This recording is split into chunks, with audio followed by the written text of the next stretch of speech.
the daily streamings of the Hoeksteen live.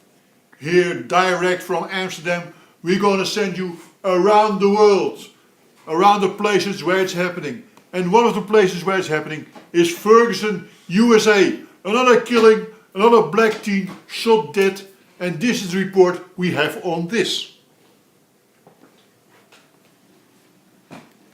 After 18-year-old Antonio Martin was shot and killed by a Berkeley police officer.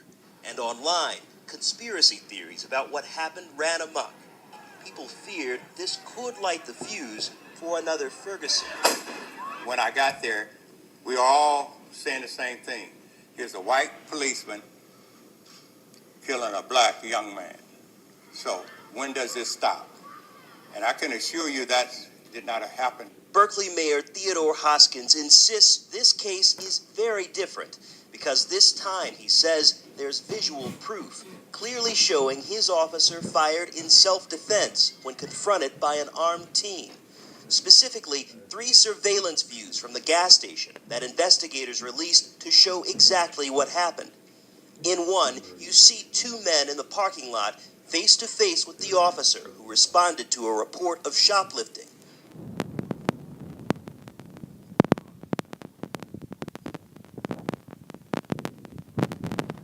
Another angle shows much more.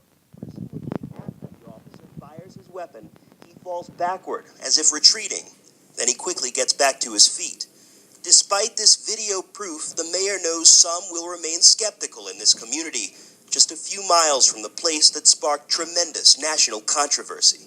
When it comes to a policeman that's doing the right thing and to protect himself, I'm going to support that. And it doesn't matter if he's black or white.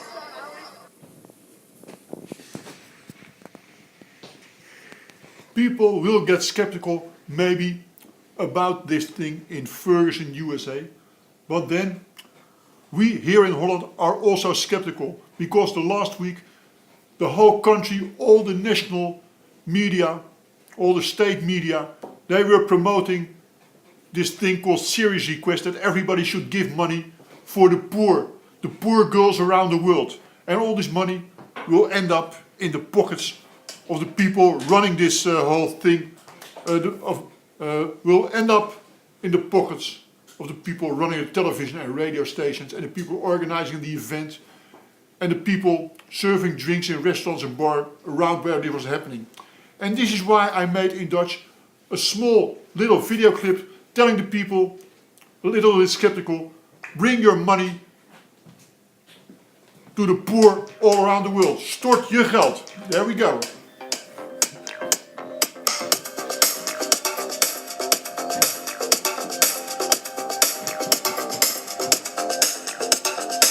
Stort je geld, het is heel hard nodig.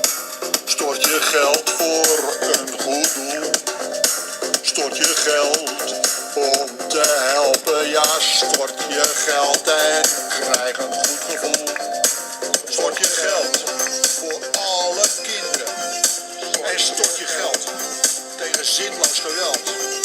Stort je geld in al die verre landen. Stort je geld, want dat is het enige dat telt. Ja, stort je geld en zus je geweten. Stort je geld, zo moet dat.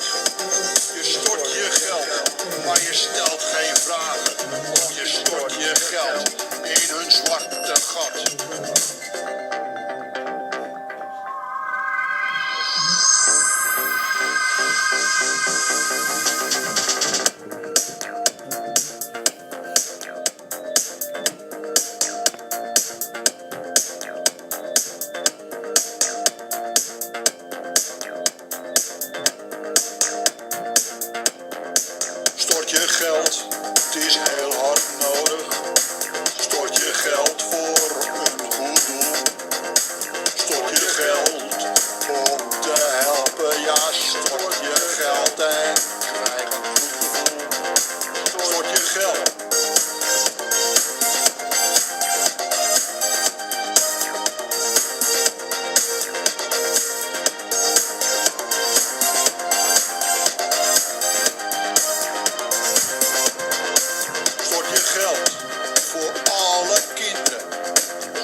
geld tegen zinloos geweld. Stort je geld in al die verre landen. Stort je geld, want dat is het enige dat telt. Ja, stort je geld.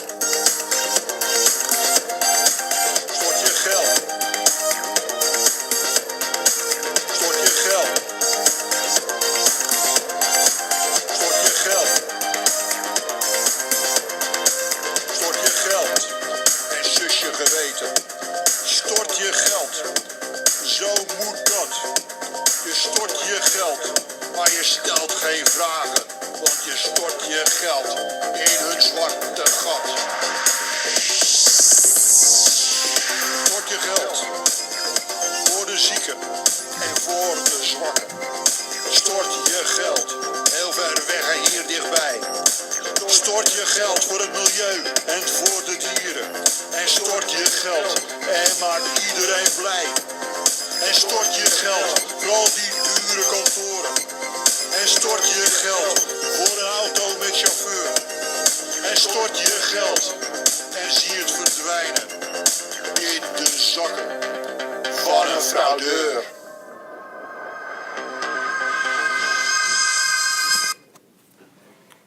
Okay, this was a video clip talking about the money which ends up in fraudulous pockets of fraudulous people, of crooks, and donated by the general public. But now we're gonna switch from the problems in Holland to our Asia desk.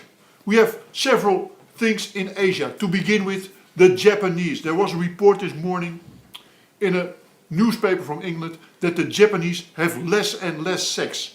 And that's true because they're having less and less children. Last year the population decreased with 100,000 people at least. At least a quarter to 30% of the women never have sex. They don't like it because they have to choose between sex and having a relationship or their career, and they choose for their career. And it goes on and on and on. And if it goes on like this, the Japanese population will be extinct, and this also will have big effects on the world economy because, as you know, Japan is still the third economy in the world. And what are they going to do if they're like Europe, only have an older population and nobody wants to work there for the money? They will spend their money and then they will go down to the sea. And now we're going to go to another country around China. We're going to go to North Korea. And first I want to say something about Barack Obama. Barack Obama is a monkey from a tropical forest. And that's not my opinion. That's the opinion from state government. Was somewhere down here. We're looking up as we speak. It's a comment from state media in North Korea. And North Korea blasts US of the release of the film The Interview. We're going to watch that later.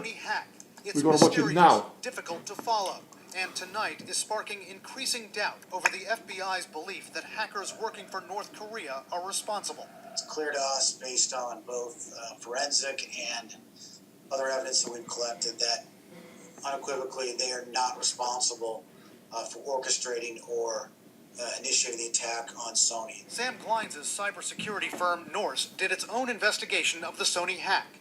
Norse and another leading security firm called Cloudflare raise serious questions about the FBI's claim that the malware used in the Sony attack is similar to malware used in other attacks by North Korea. These firms say that malware was leaked a long time ago and could have been used by hackers anywhere in the world. Previously, U.S. investigators said they have evidence hackers stole the computer credentials of a Sony insider. But Norse believes it was given out, and they tracked the attack to one potential suspect, a woman codenamed Lena, a former Sony employee who Glein says worked for Sony for several years. Glein says Lena has ties to the hacking group Guardians of Peace, which claims responsibility for the Sony hit.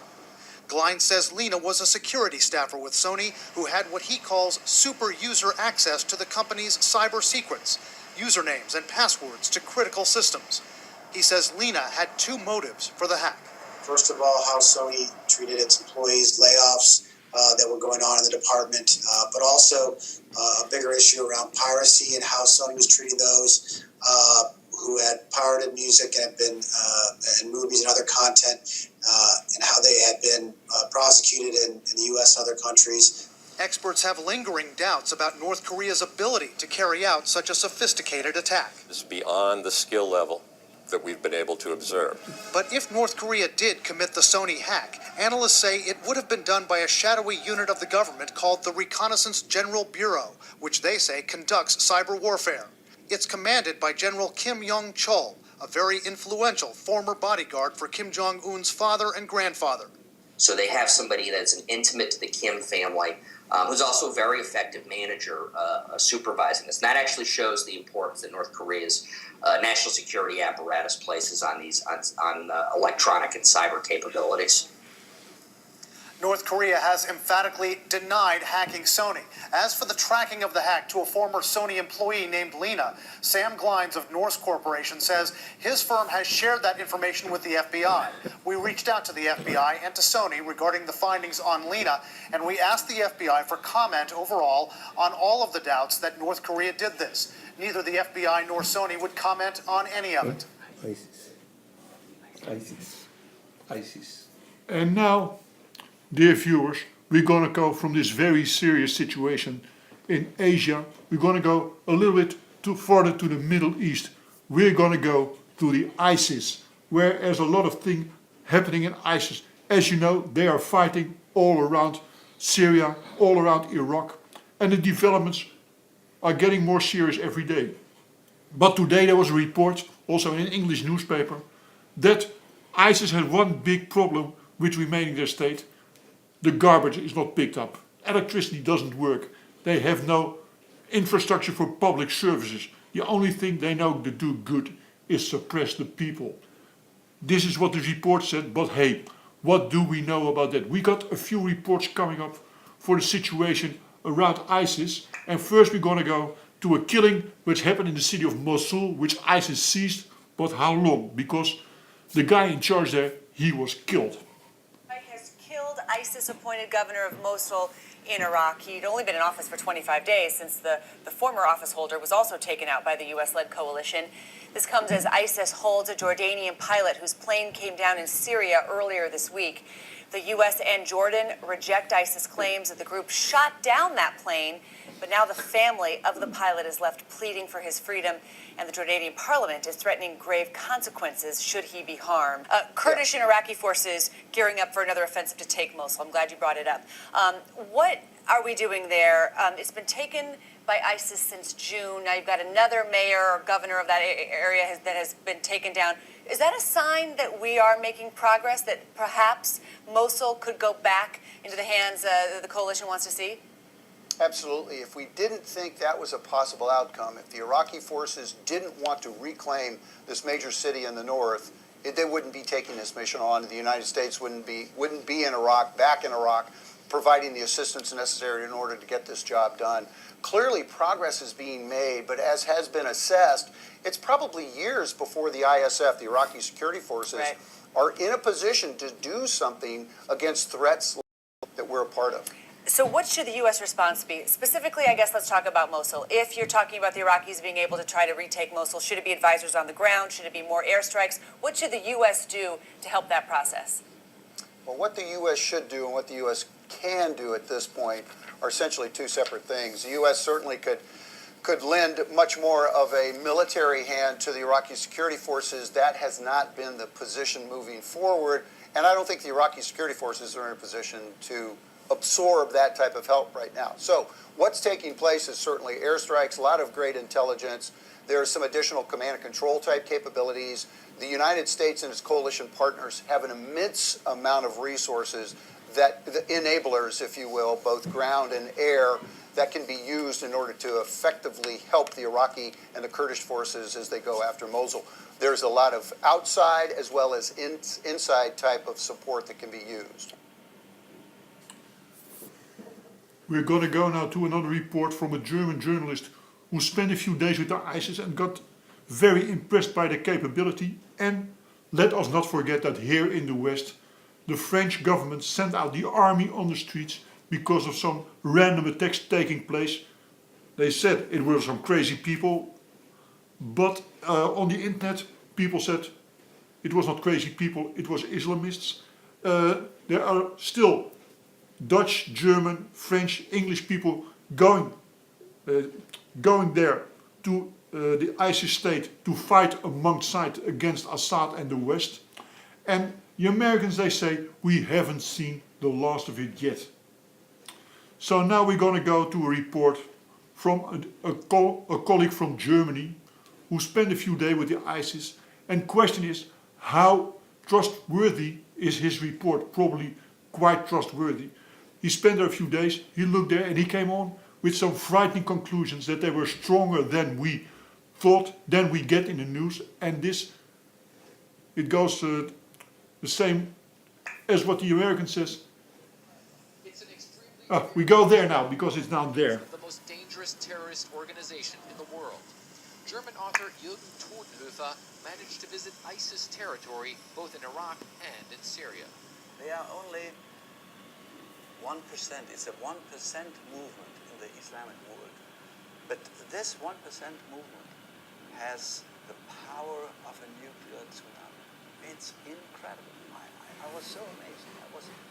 I couldn't understand this enthusiasm. Totenhöfer spent several days in Mosul, Iraq's second biggest city, conquered by ISIS in June. He visited the mosque where ISIS head Abu Bakr al-Baghdadi gave a speech earlier this year. He also met with child soldiers. How old are you? I'm 13. Totenhöfer even managed to get access to a Kurdish prisoner in the hands of the extremists. What did they tell you? What will happen to you? Our captors said that we have Islamic State fighters imprisoned with the Kurdish regional government. You are prisoners here, and we will trade you back for our fighters. They didn't say they will kill or slaughter. Totenhöfer says people living in ISIS-controlled areas are in fear of the harsh penalties for infringement of the stringent laws. But there's also a sense of order and stability.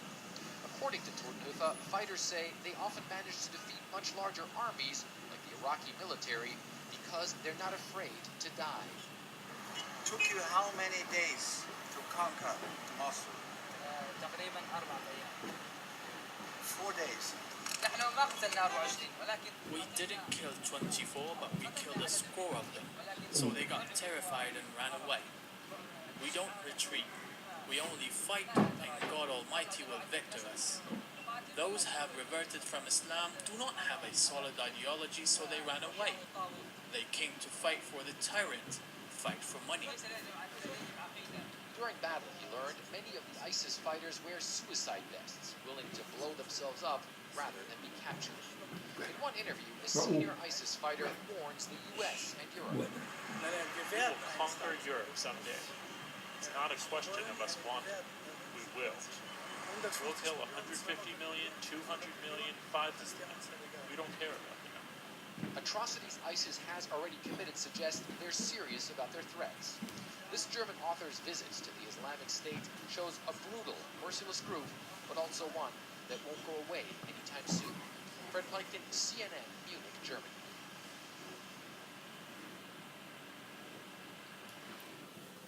And so now, we have some problems here. And so now it's time for something really important around the world, the weather report. And the weather report is brought by you, by the finger of the great director of the Hoeksteen Live, of these daily streams, Señor Raúl Marroquín Gutiérrez. Por favor, señor.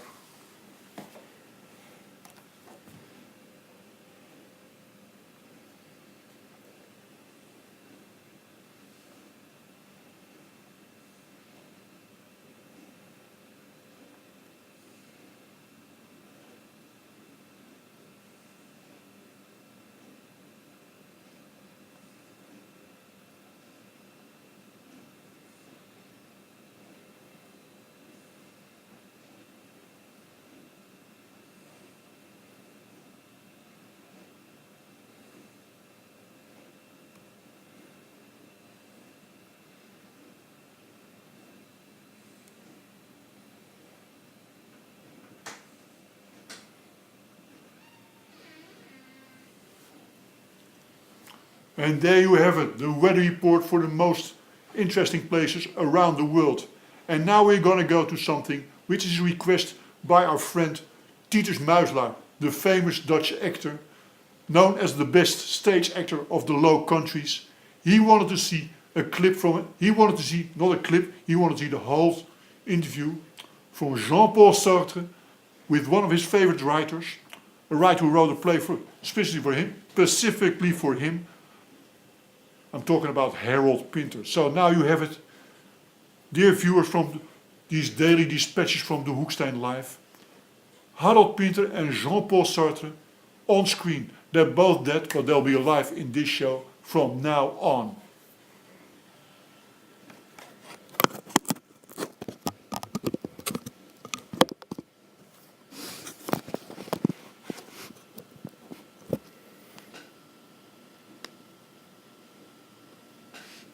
BBC 4, Jean-Paul Sartre explores his hypothesis that hell is other people in a Wednesday play from 1964. Harold Pinter makes a rare return to his original profession, starring in, as Philip Saville directs, in camera.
Yes, Mr. Garson.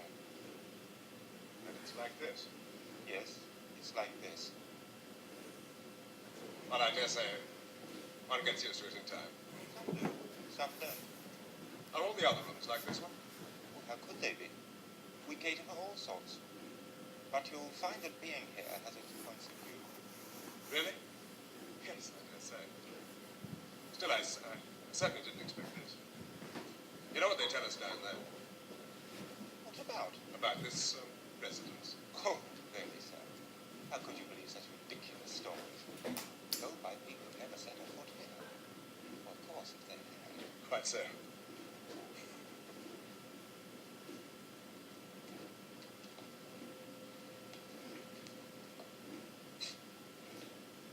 But where are the instruments of torture? What? Well, you know, the racks and prongs, all the other paraphernalia. Sir, you must have your little joke. My little joke? Let me see. No, I wasn't joking. No mirrors, I noticed.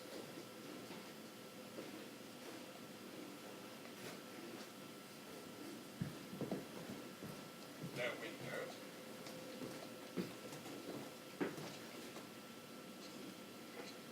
And these. Damn it all, they might have left me my toothbrush. That's awfully good. I see you haven't yet got over your, what do you call it, sense of human dignity. No, I won't tolerate any impertinence.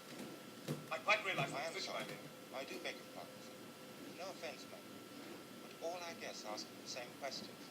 Silly questions, if you'll pardon my saying so. Where's the torture chamber? That's the first thing they ask, all of them. They never bother their head about the bathroom requisites, that I can assure you. But then, after a bit, when they've got their nerve back, they start in about toothbrushes and whatnot. Good heavens, Mr. Garson, can't you use your head? What I ask you would be the point of brushing your teeth.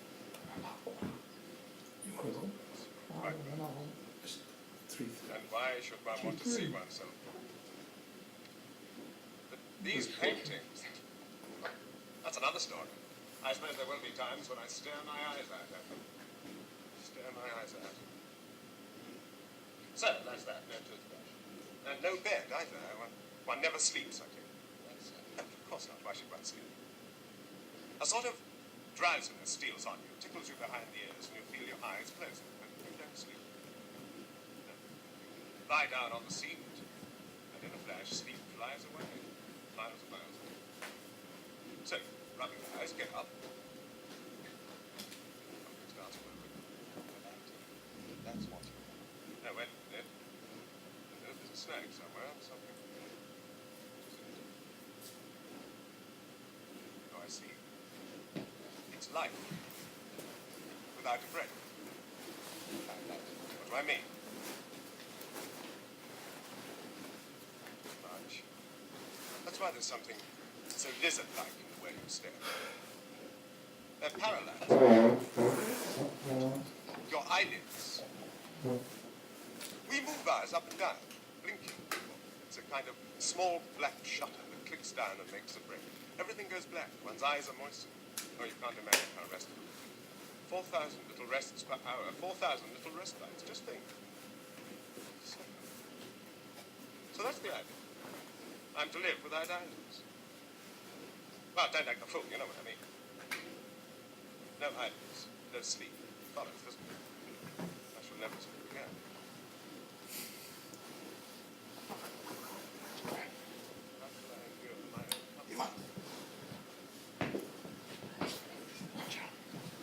Is it daytime now? Can't you see?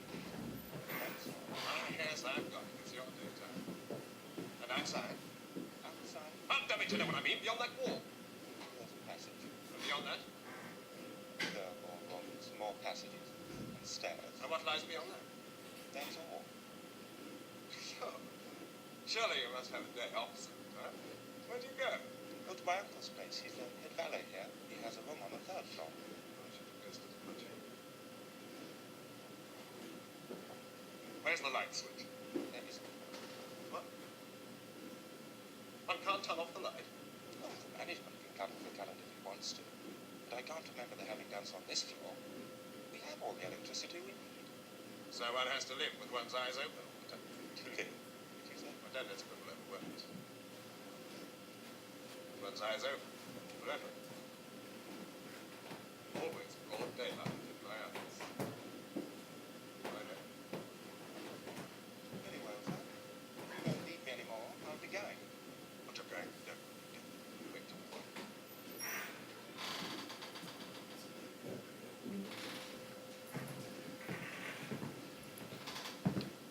This is the bell. Yes. so in a way. But you're not really too sure about that. There's something wrong with the wiring. It doesn't always work.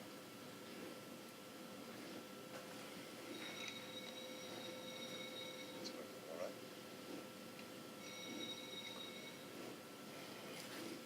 But I shouldn't count on it if I were you. It's precious. It's a big accident. Yes, sir. No, never mind. Oh, what's this? Can't you see? It's an ordinary paper knife. What are there, books here? No. Then what's the use of this? Very well, you can go.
Information you require? Well, most of our guests have quite a lot to ask me, but I won't insist. This gentleman here can tell you anything you wish to know as well as I could myself.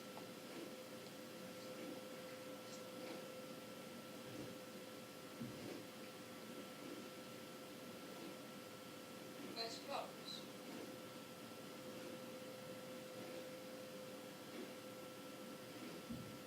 Didn't you hear? I asked her about Florence. Where is she? I've no idea. Oh, that's the way it works. Torture by separation. But as far as I'm concerned, you won't get anywhere. Florence was a fool. I shan't miss her in the least. I beg your pardon. Who do you suppose I am? Now, you're the torturer, of course. You think I'm one of the stars? Oh, it's that idiot's fault. We should have introduced us. I'm Joseph Garcin, writer and journalist. And, since we're both in the same boat, so to speak, might I ask your name, Mrs. I'm not married. Oh, right. Well, that's a start, anyway. Well, now that we've broken the ice, do you really think I look like a torturer? By the way, how does one recognize torturers when one sees them? Evidently you have ideas on the subject. They look frightened. Frightened? How ridiculous. Of whom should they be frightened? Their victims? No. And I know what I'm talking about. See, I've often seen my own face in glass. Glass? Ah, well, I'm afraid they've removed everything in the least resembling glass. Most inconsiderate. But I assure you I'm not frightened. And not that I take my position lightly. Oh, no, I realize its gravity only too well. But I'm not afraid. That is your affair. The door's locked.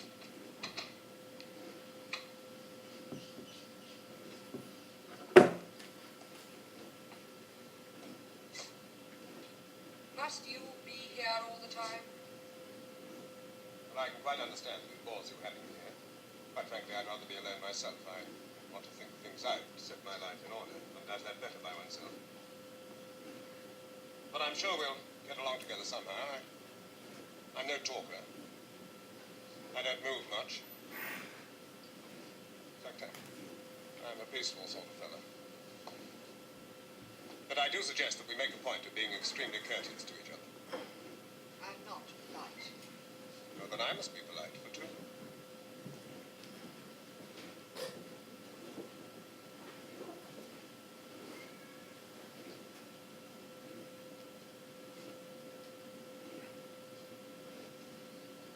Can't you keep your mouth still?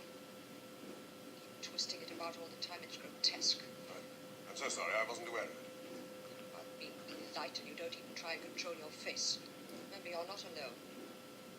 No, there would be some point in being afraid before while one still had hope. Ah, there's no more hope. But it is still before, but we haven't yet begun to suffer. What's going to happen? I don't know. I'm waiting.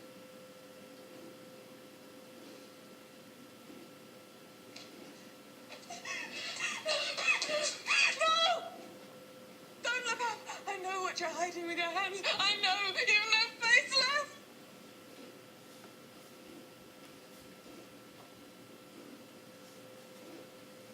But I don't know you. I'm not the torch. I never thought you were. I thought someone was trying to play a rather nasty trick on me. Is anyone else coming? No, madam. No one else. We're going to stay by ourselves, the three of us. This lady, this gentleman, and myself. There's nothing to laugh about. Well, it's a seat. I mean, they're so hideous. Just look at it, been arranged. I suppose each of us has one of his own. Is that one mine? You can't possibly expect me to sit on that one. I'm in dark blue and it's a horrid green. That's red one. Oh, that's terribly sweet of you. Really, no, I don't think it was so much better. Well, I suppose we've got to make the best of it. But I'll stick to the green one. Oh, the only one which might do to pinch is the gentleman. I'm so sorry, yes, the seat is across. Please take it. Thank you.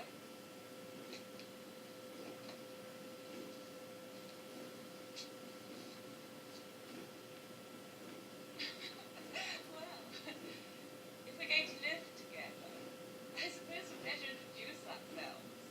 My name's Lisa. Estelle. Ines Susan. Very nice to meet you. Joseph Gusson.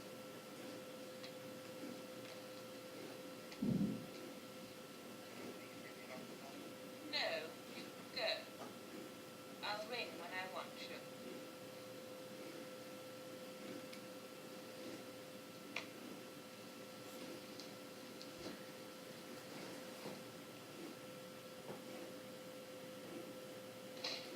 You are very pretty. Wish we had some flowers to Oh, yeah. I loved flowers. But they'd fade so quickly here, wouldn't they? It's so stuffy. Oh, well, I suppose the great thing is to keep as cheerful as we can. Don't you agree? Of course. You two are, last week. And you? I'm quite recent. Yesterday. As a matter of fact, the ceremony's not quite over. The wind's blowing my sister's veil all over the place. She's trying her best to cry. Come, dear, make another effort. That's better. 2 tears, 2 little tears are twinkling under the black veil. Dear, what a sight Olga looks this morning. She's holding my sister's arm, helping her along. She's not crying. I don't blame her. Tears always mess one's face up so, don't they? Olga was my closest friend. Did you suffer much? No, I was only half conscious mostly. What was it? Pneumonia. Oh, it's over now. They're leaving the cemetery. Quite a crowd they are. Goodbye.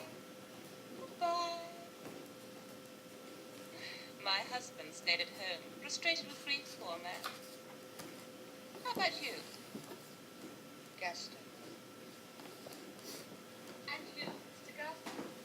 12 bullets through my chest. I'm sorry, I'm not good company among the dead. Oh, please, don't use that word. It's so terribly crude. They're in very bad taste. Doesn't mean much anyhow. Somehow I think we're going to think so much alive as now. No, if you've absolutely got to mention the state of things, I suggest we call ourselves, absentee. Have you been absent for long? Yes, about a month. Oh, where do you come from? Algiers. Oh, I'm from Paris. Have you left anyone down there? Yes, my wife. She's waiting at the entrance of the barracks. She comes there every day, but they won't let her in. Now she's trying to peer between the bars. She doesn't yet know that I'm absent. She suspects it. Now she's going away. She's wearing her black dress, all the better. She won't need to change. She's not crying. But she never did cry, anyway. It's a bright, sunny day. She's like a black shadow creeping down the empty street. Those big, tragic eyes of hers. That martyred look they always had.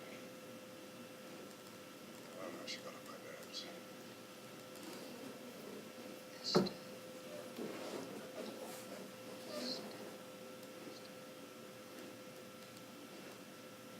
Mr. Garson? I'm so sorry. I was setting my life in order. You might follow my example. No need for that. Mine's in perfect order. It's tidied itself up very nicely of its own accord. No need for me to bother about it now. Do you think it's as simple as that? What? Do you mind if I, Oh, please. Don't. I much prefer men with their jackets on. I'm so sorry. Stifling. It's night, though. Yes. Olga's undressing. Must be after midnight. How quickly the time passes on Earth. Yes. It's after midnight. They've sealed up my room. It's empty. Pitch dark. Empty. They slung their coats over the backs of the chairs with their shirt sleeves. The air stinks of men and smoke. I used to like living among men in their shirt sleeves. Well, in that case, our tastes differ. How about you? Do you like men in their shirt sleeves? I don't care much for men. Really? I don't think I can imagine why they put us three together. I mean, it doesn't make sense. I'm thinking that we are going to live together. It's so absurd. I expect to meet old friends or relatives. A charming little friend. With a hole in the middle of his head. Yes, him too. He was a fabulous dancer. But I mean, why? What could be the idea behind it?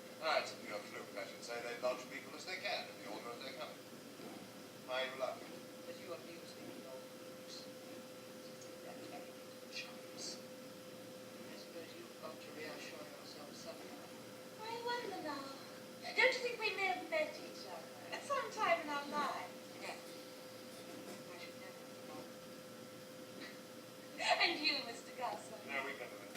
Oh, well, it must be right. It's mere chance has brought us together. Mere chance, yes. It's an accident. The room is furnished exactly as we see it. This seat here is livid green, and this one here wide red. Accident? Mere chance? Well, try and lift it.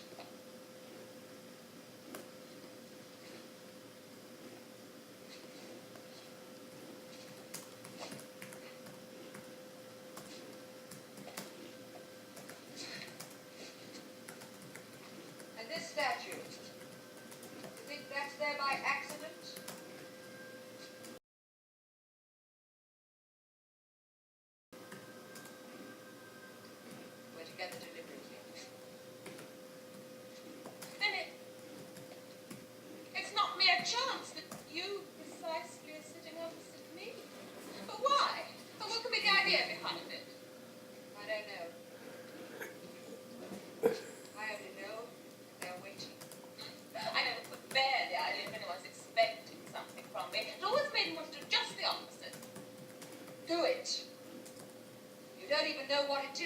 expect. So, something's coming to me from you two.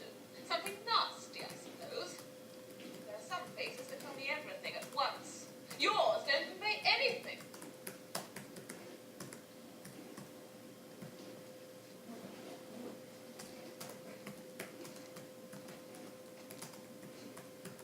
Look, why are we together? You've given us quite enough hints. You might as well come out with it. I know nothing. Absolutely nothing.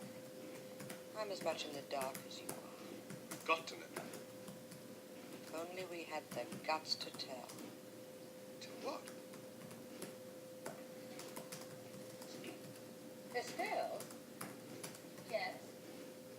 What have you done? Why have they sent you here? Well, that's just it. I don't know. In fact, I'm wondering if there hasn't been some terrible mistake.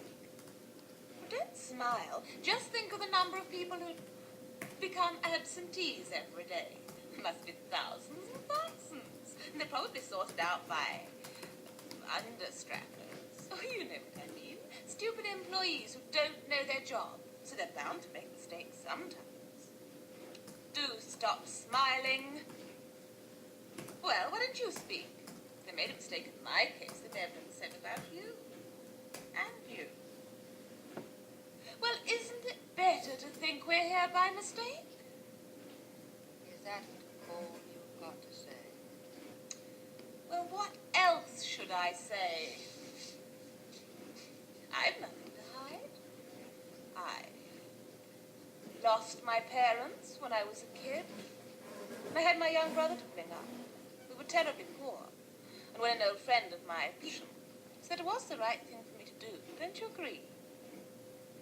My husband was old enough to be my father. But for 6 years we had a happy married life.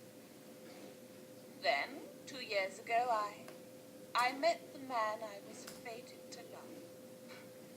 Of course, we knew it the moment we set eyes on each other. He asked me to run away with him, and I refused.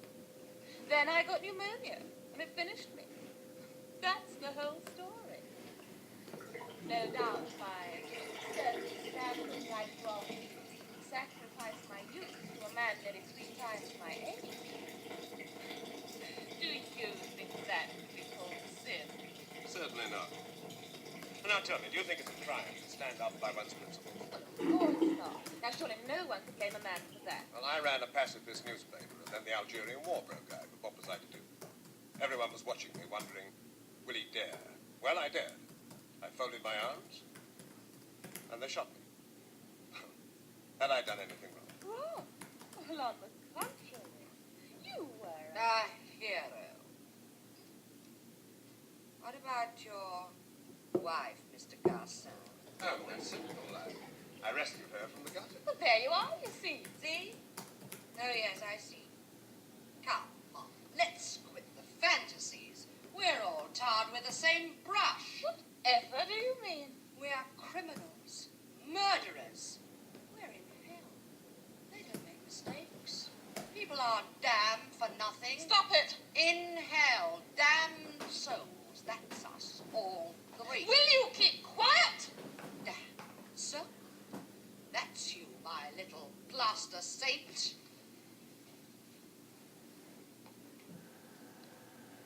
And ditto. Our friend here, the noble pacifist. We had our hour of fun, didn't we? People burned their lives out for our sakes, and we chuckled over it. Didn't we? Now we have to pay the reckoning. Will you keep your mouth shut? I'm beginning to understand. Put us three together. I advise you to think twice before you say anything. We're in hell. Nobody else is going to come, and we are going to stay here forever. Manpower. Or devil power.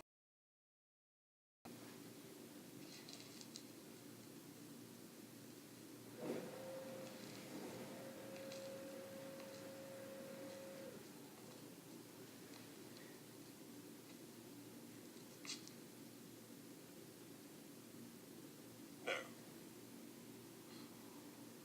I shall never be your torturer. I wish neither of you any harm. In fact, I've no concern with you, none at all.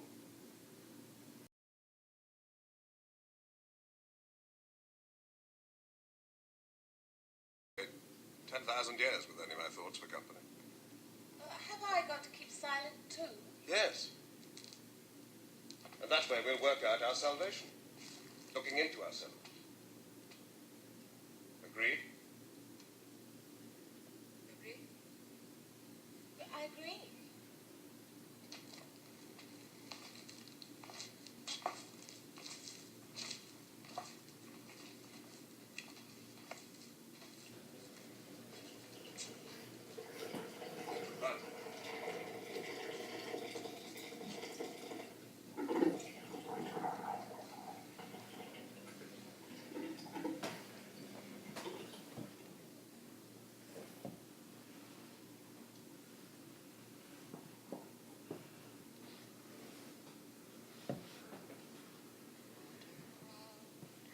In White Friars Lane,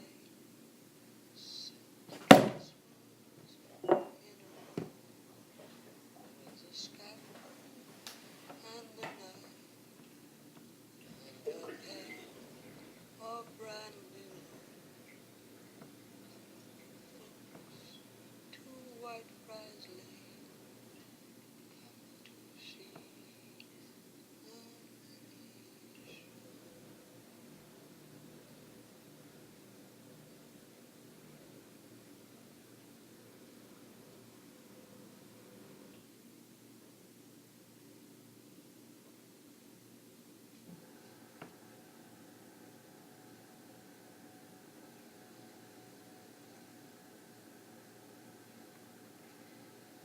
Excuse me. Have you a glass?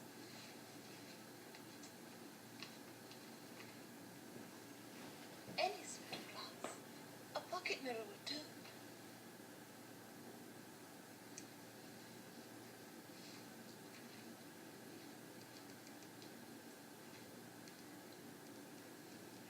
Even if you won't speak to me, you might lend me a glass. I've got a glass.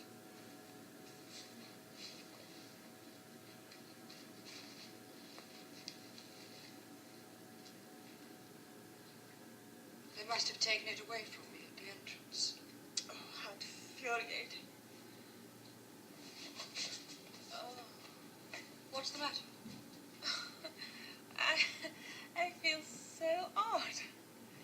Odd? Don't you ever? It's when I can't see myself, I begin to wonder if I really exist. You're lucky. I'm always painfully conscious of myself. In my mind. Oh, yes, in your mind. But everything that goes on in your head is so vague, isn't it? Makes you want to sleep. Oh, 6 big mirrors in my bedroom. There they are, I can see them. They don't see me. They're reflecting the carpet, the settee, the window. Oh, how empty it is. A glass in which I'm absent. When I talk to people, I always make sure there's one nearby in which I can see myself talking. Somehow it can get me alert, seeing myself as other people saw me. Oh dear, my lipstick. I know I put it on all crooked. No, I can't do that a glass forever and ever. I simply can't. Let me be your glass.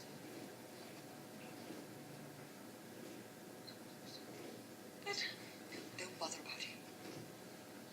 we're going to hurt each other. You said so yourself. Do I look as though I wanted to hurt you? One can never tell. It's much, much more likely that you will hurt me. Till what does it matter? If I'm going to suffer, it might as well be at your hands. Now, look into my eyes.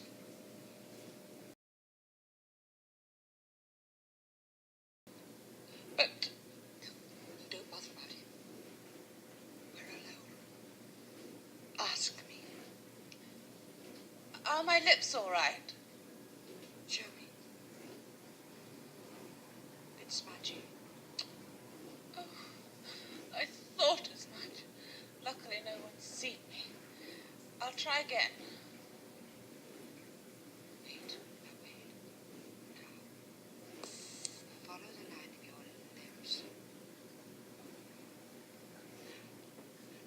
me guide you. Let me guide you. There. That's quite good. As good as when I came in? Or better. Far better. Crawler. Your mouth looks quite diabolical that way. Good gracious. And you say you like it? Dear, it's sickening not to be able to see for myself. Miss Serrano, you sure it's all right now? Call me Ines. Are you sure it's all right? Lovely. But how can I rely on your taste? Is it the same as my taste? Oh, how sickening it all is. It's enough to drive one crazy. But I have your taste. Because I like you so much. Now look at me. Straight. Smile. Am I not nicer than your gloves? I don't know. You scare me rather. My reflection in the glass never did that. Of course, I knew it so well. Like something I've tamed. I'm going to smile. And my smile will sink down into your pupils and heaven knows what it will become. Why shouldn't you tame me? I want you to call me Ines. We're going to be very great friends. I don't make friends with women very easily. What is that? There's a nasty little red spot at the bottom of your cheek. Is that a pimple? A spot? Where? There. Do you know the way they catch larks? With a mirror. I'm your lark mirror. You can't escape me. No, there isn't anything. Not a trace of one. But what of it? Supposing the mirror starts telling lies. Supposing I close my eyes and refuse to look at you. As he's doing. All that loveliness wasted on the desert air. Don't worry. I can't help you. I'm going to be nice to you. Very nice. But you must be nice to me.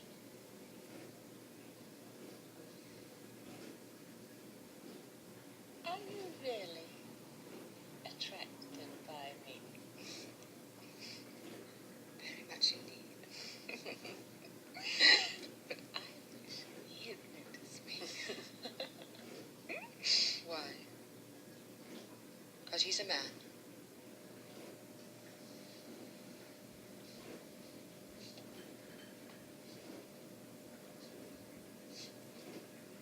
You won. Well, look at her, can't you? Come on. You haven't missed a word we said. Not a word. Your voice is thudding in my brain. Now, will you leave me in peace, you two? I'm not interested in you. Pardon me, perhaps. Aren't you interested in her? I understand you. You were getting on your high horse just to impress her. I asked you to leave me in peace. They're talking about me in the press room. I want to listen. Anyway, I'm not interested in her. Thank you. God. I begged you not to speak. Well, it's her fault. She started. I didn't ask anything of her, and she came and offered me her glass. That's what you say. But you were doing every little trick to get his attention. Well, why shouldn't I? You're crazy, both of you. Can't you see where this is leading? Now, for God's sake, keep quiet. Each must try to forget that the others are here.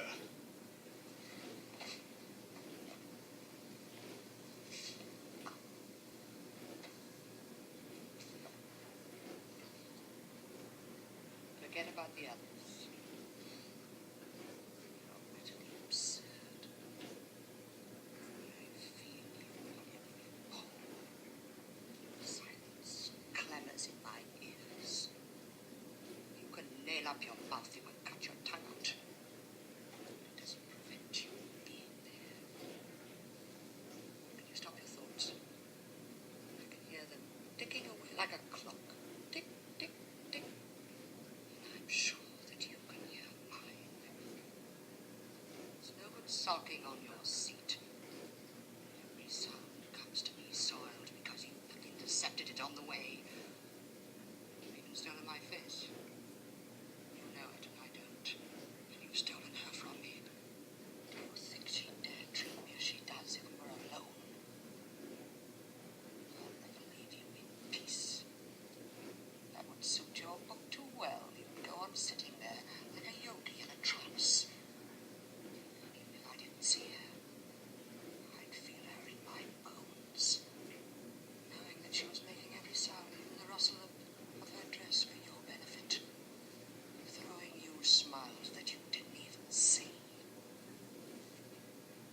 consent for that.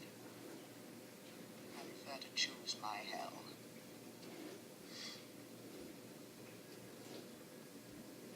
I suppose it was bound to come to this. They knew what they were doing. An easy game. If only they put me in a room with men. Men at least can keep their mouths shut. There's no use wanting the impossible.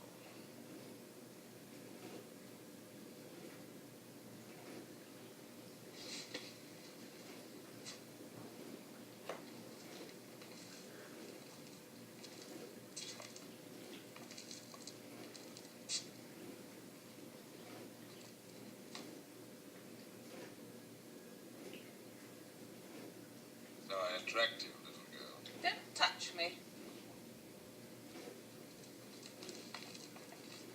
You know, I used to be mad about women. Some are fond of me. So why don't we stop posing? There's nothing to lose. Why bother about decorum and politeness and all the rest of it? We're between ourselves. Presently, we shall be naked. Leave me alone. But I warned you. All I wanted was a little peace and silence. I stuck my fingers in my ears. Gomez was spouting as usual, standing in the middle of the room with all the pressmen listening. I tried to hear, but it wasn't easy. Couldn't you have kept your mouth shut? Now it's over. He stopped talking, but what he thinks about me has gone back into his head. Well, we've got to see it through somehow. Naked as we were born, well, so much the better. I want to know whom I have to deal with. You know already. There's nothing more to learn. You're wrong. Until we know why each one of us is damned, we know nothing. If we're frank, if we bring our secrets out into the open, it might save us from disaster. So you, begin. I don't know why. They wouldn't tell me. No, they wouldn't tell me either. But I've got a pretty shrewd idea. Well, perhaps you're shy of leading off. All right.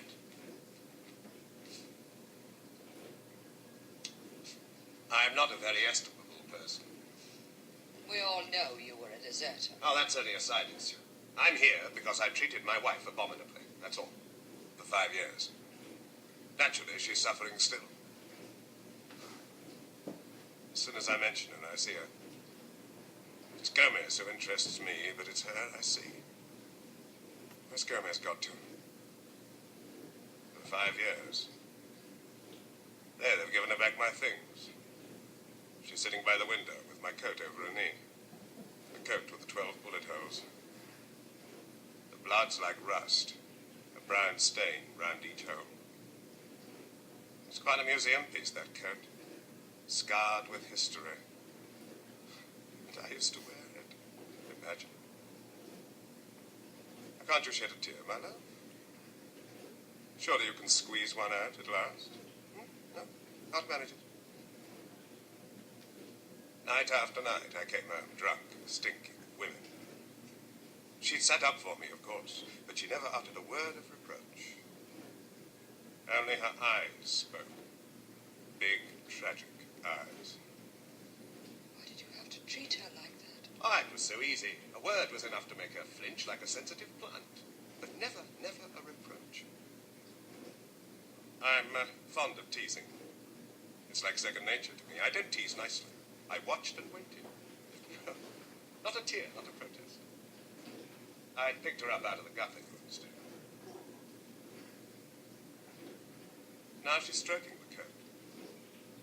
Her eyes are shut. She's feeling with her fingers for the bullet holes. What are you after? What do you expect? I tell you, I regret nothing. The truth is, she admired me too much. Does that make any sense to you? No. Nobody admired me. Ah, so much the better for you. No, I think all this sounds rather vague. Perhaps I can give you something to get your teeth into. I brought a girl home to stay in the house. My wife slept downstairs. She must have heard everything. She was an early riser, and as the girl and I stated then, late, she served as our morning coffee. Oh, yes, a pig, but a well-beloved pig. No, it's nothing. Gomez is not talking about me. What were you saying? Oh, pig. Yes, of course. Or else why should I be here? Your turn. Well, I was what some people down there call a damn bitch. Damned already, so there's no surprise being here. Is that all? There was that affair with Florence. That's a dead man's tale, 3 corpses to it. First him, then she and me. Nothing left. Clean sweep. Except that room. I see it now and then, empty with the doors locked. Oh, they've unlocked them. There's a notice on the door. To let. That's ridiculous. 3 deaths. 1 man and 2 women. Yes. Did he kill himself? Oh, no. No, he hadn't the guts for that, but he had a reason, of course. We led him a dog's life. As a matter of fact, he was run over by a bus. Silly sort of man, really. I was living with him at the time. He was my cousin. Fair. You know, I don't regret anything, but I don't very much like telling the story. Oh, that's all right. So, you got some? Oh, quite right. Kinds of little things started to get on my nerves. He made a kind of noise, big sort of girl. It was rather pathetic, really. Vulnerable. Why are you smiling? Because I, at least, am not vulnerable. I'm sure about that. I crept under her skin. She saw the world through my eyes. Of course, when she left him, I had her on my hands. Took a bed sitting room at the other end of town. And then? And then the bus. I used to remind her every day. As we killed him, I had. We killed him. Between us. I'm rather cruel, really. So am I. No. No, you're not cruel. It's something else. What? I'll tell you. No. When I say I'm cruel, I mean I can't get on without making people suffer. Like a live coal. A live coal burning away in people's hearts. You see, when I'm alone, I flicker out. For 6 months, I burned away in her heart. There was nothing left to sit there. And then one night, she got up while I was asleep, turned on the gas and crept back into bed, and that's that. What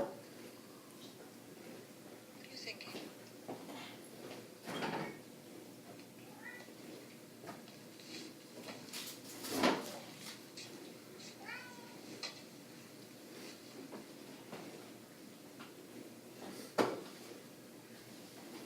Your turn.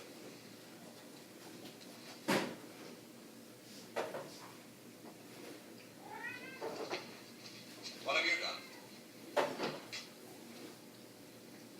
I haven't the faintest idea. I've been trying to think, but it's no use. Right, then we'll give you a hand. That man with the smashed face, who was he? Who do you mean? The one you were so frightened of seeing when you came in. Oh, him! He was a friend of mine. Why are you afraid of him? That's my business, Mr. Garson. Did he shoot himself on your account?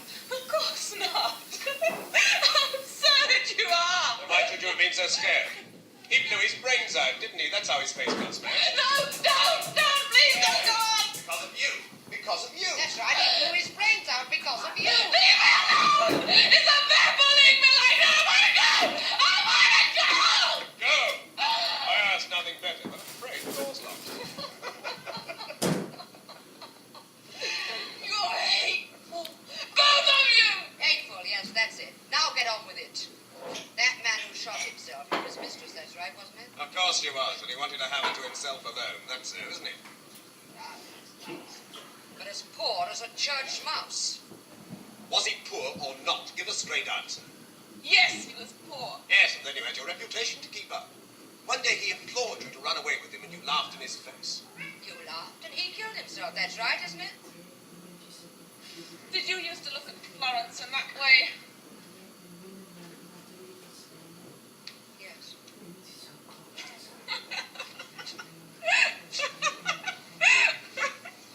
You got it wrong. He wanted me to have a baby. Oh, and you didn't want one? He certainly didn't. But the baby came. Worse luck. I went to Switzerland for 5 months. No one knew anything. It was a girl. Roger was with me when she was born. It pleased him no end, having a daughter. Didn't please me. Then? There was a balcony overlooking the lake, and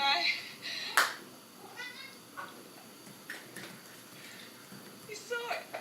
Oh, he was leaning over the balcony, and he saw the rings spreading on the water.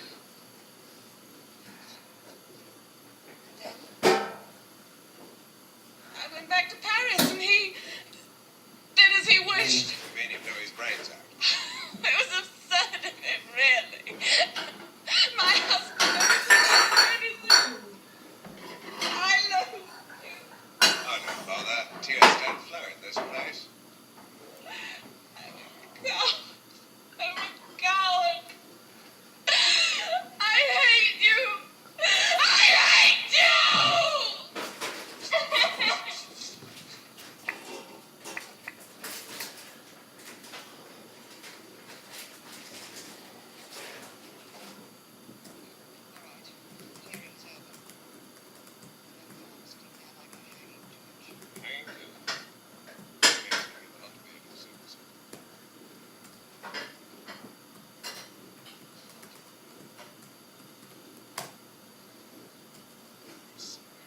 Don't bother. Take your jacket off. It doesn't matter. You mustn't be angry. I'm not angry with you. Yes.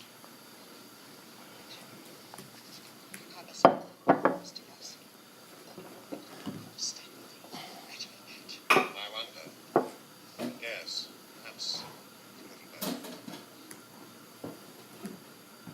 Then I suppose we start trying to help you. We're in a combat. You make any movement. You raise your hand to thanks, and Costello and I feel a tyrant. Alone. None of us can help himself. We're bound together inextricably. You can take your choice.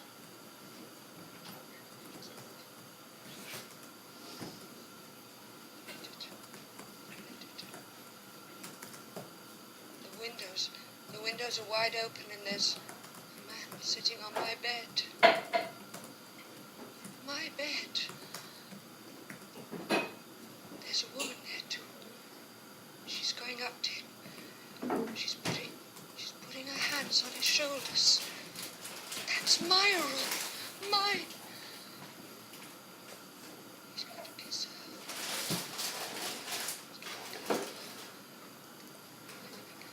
Why don't they turn the lights on? It's getting dark. Is he going to make love to my bed? What's that she said? And the sun shining. I must be going blind. Blacked out. Can't hear it. See it. I've done with it, it seems. No more alibis.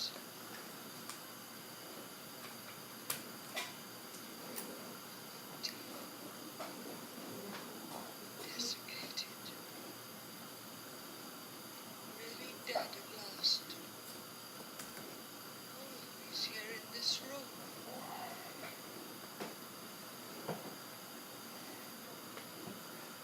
defeat them. What do you want me to do for you in return? Help me. Help you. A dead twig, ready for the burning.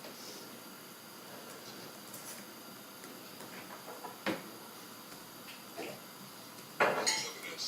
We're naked right through. I can see into your heart. That's one link between us. Do you think I want to hurt you? I'm dried up too. But for you, I can still feel pity. Don't call me. I don't like being called.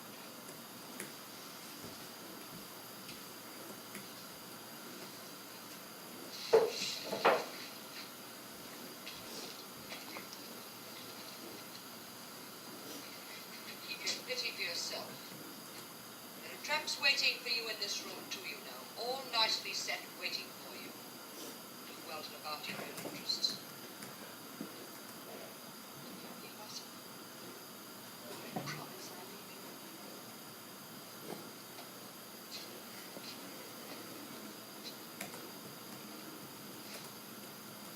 All right.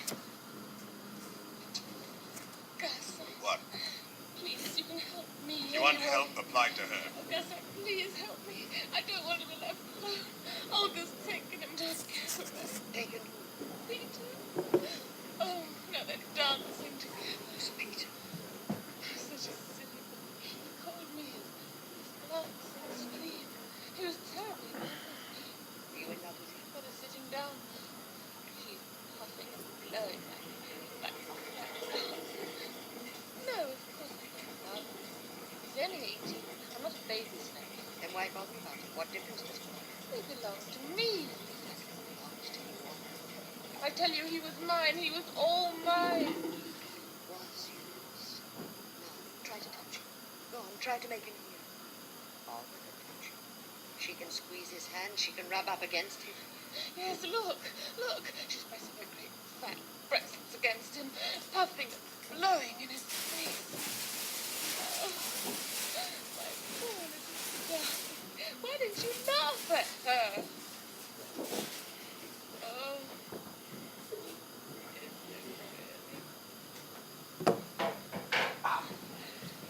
Nothing. Not even a shadow. All you.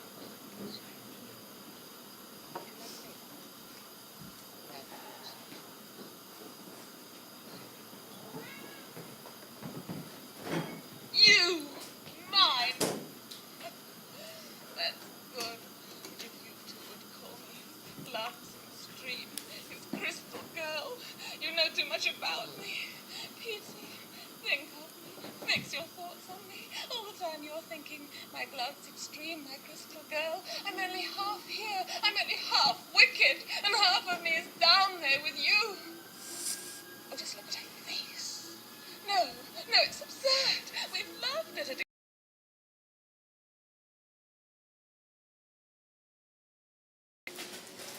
What did you say? Our poor dear Estelle. Liar. You didn't even shed a tear at the funeral. Careful. She never could dance and talk at the same time.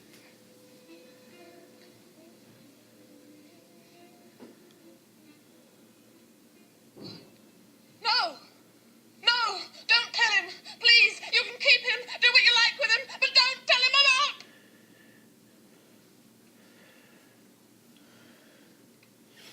She's told him. But, Roger, my trip to Switzerland saved me. Poor Estelle wasn't exactly...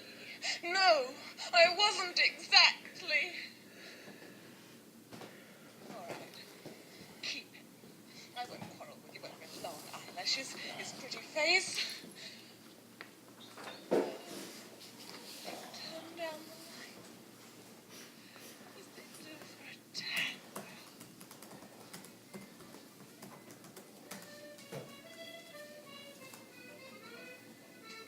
Poor Estelle. Poor Estelle.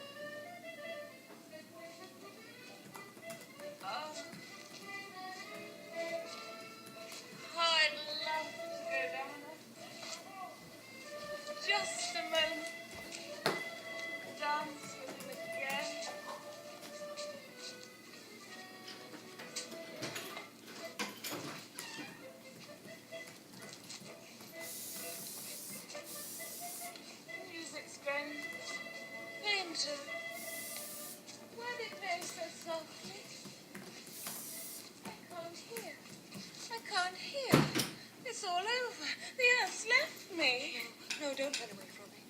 Take me in your arms. Ah! Don't push me away, please. You're a man, aren't you? Surely I'm not as unattractive as all that. And everybody says I've got a lovely body. And after all, a man killed himself on my account. There's nothing here to see except a lot of stupid paintings. So look at me. Hold me. And you'll see how nice I can be. Say that to her! You see yourself as you want to be. Leave me alone! Is there anything I can do to get rid of you?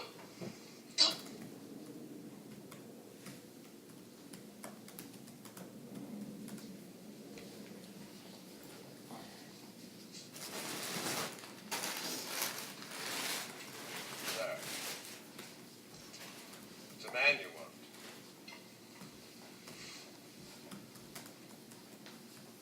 Not any man. You. Really? No. Anyone would know. As I happen to be here, you want me. Right then. I'm not your sort at all, really. I don't dance very well. I'll take you as you are. Perhaps I should change you. I doubt it. Shan't pay much attention. I've got other things to think about. What thing? They wouldn't interest you. Then I'll...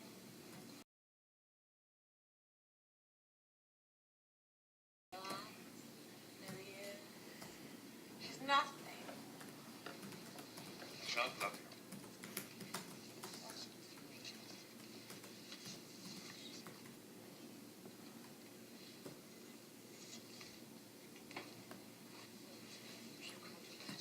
You can't do that. You're not alone. You couldn't. Not under my eyes. You could not under my eyes. I often undress with my maid looking on. Augusta, you promised me. You promised! You were the first to break our agreement. No, don't bore her. Don't bore her. Leave her alone. Leave her alone. All right, make love. Don't forget all the time. You will feel my eyes boring into you. All right, make love. Get it over with. This is hell. My turn will come. Back in the press room. This time he's talking about me. No, it's nothing. He's a swine, that's all. Are you going to love me? Now, Will you trust me?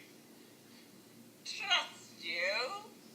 Oh, what a quaint thing to ask, considering you'll be under my eyes all the time. I don't think I've so much to fear from you now. I was thinking of another kind of trust. Oh, talk away, you swine, when I'm not there to defend myself. You must give me your trust. Oh, the nuisance you are!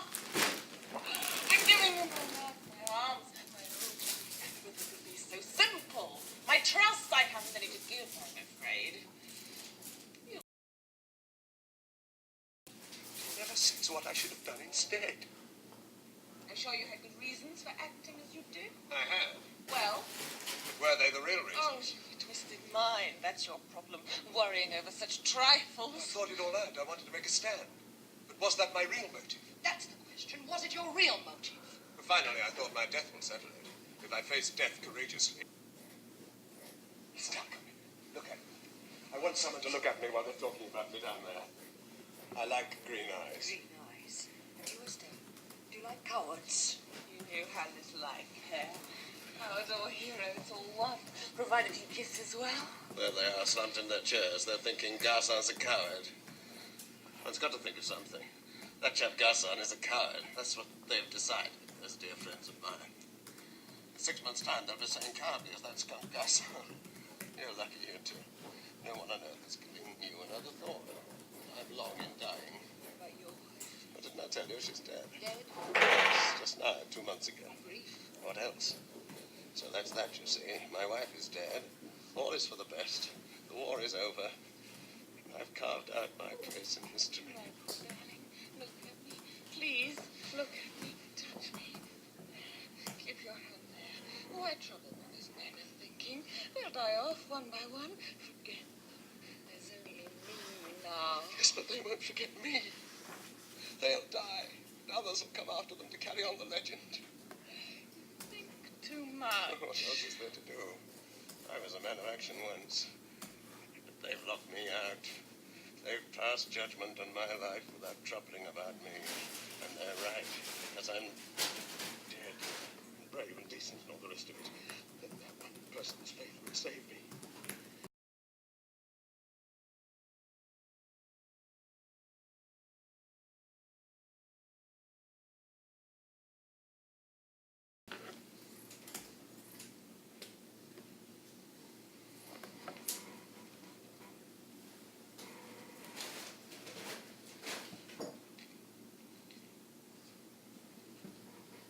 You disgust me, Anthony.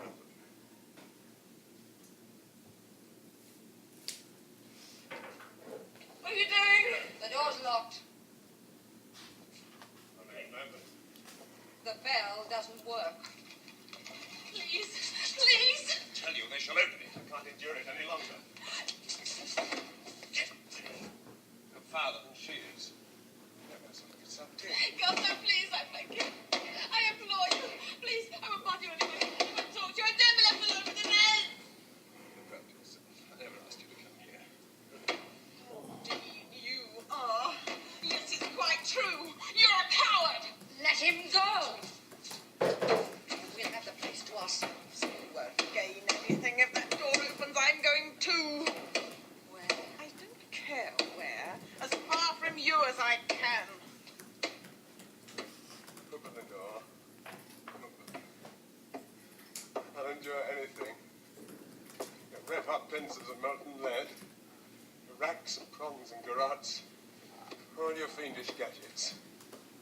Anything that burns and flays and tears. Anything. Anything. Anything would be better than this agony of mind. This creeping pain that gnaws and fumbles and caresses and never hurts quite enough. No, when you open!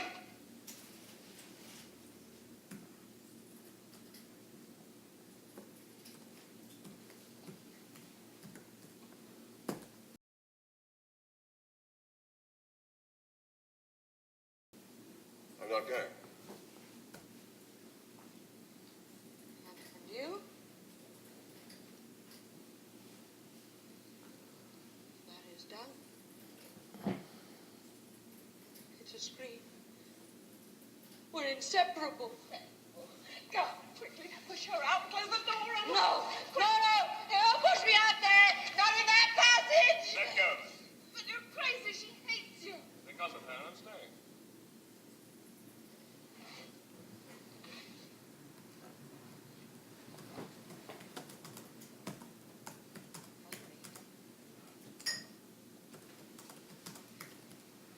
Shut the door. 10 times hotter in here since it opened.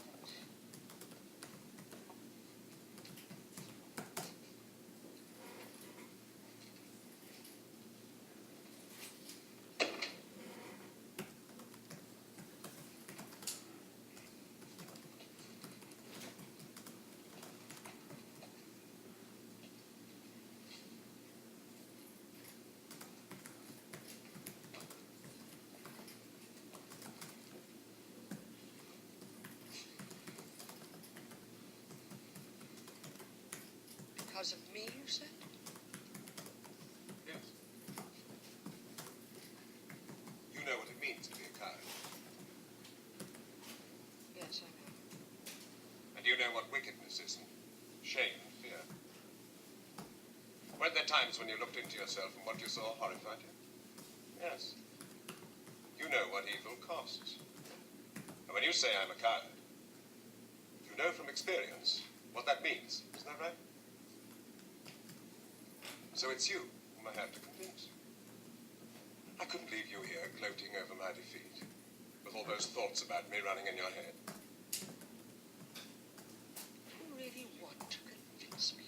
That's the only thing I want now. It's you who matter, you who hate me. If you'll have faith in me, I'm saved. It won't be easy. Look at me. I'll give you all the time you need. All the time. Can one possibly be a coward when one's courted danger deliberately at every turn? Can one's life be judged?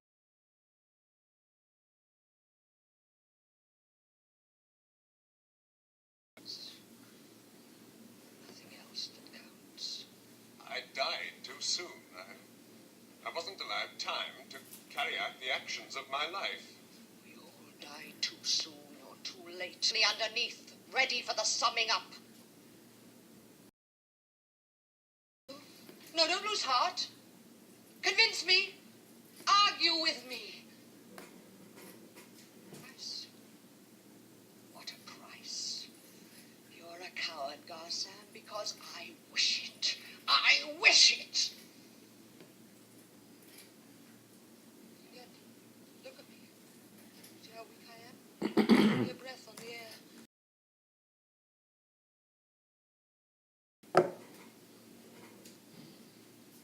You've no alternative but to convince me.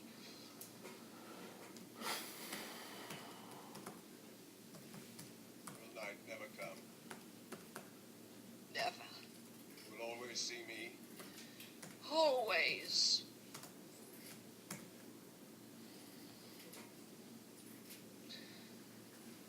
So this is hell. I never have believed it. Do you remember all the stories they told us about the fire and brimstone and the torture chambers and the burning mall? Old wives' tales. There's no need for red-hot pokers. Hell is other people.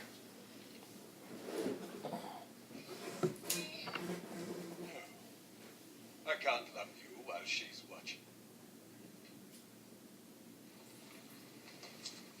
In that case, I'll stop her watching. Crazy creature, what do you think?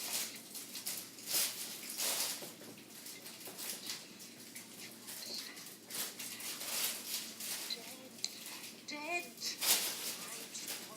Ropes, it's all finished. Once and for all, get it into your head. We are here forever.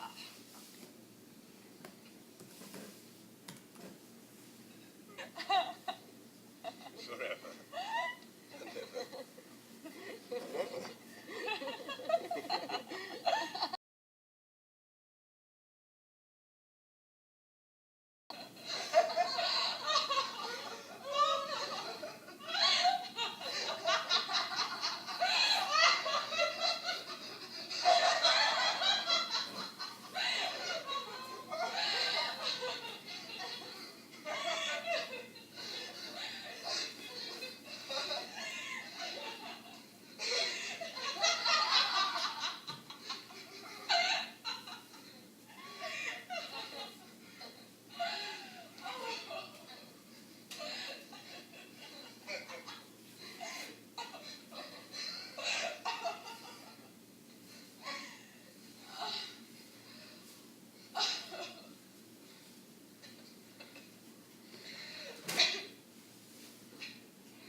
don't miss the last of our Roman Polanski films. Repulsion is on Thursday at 10.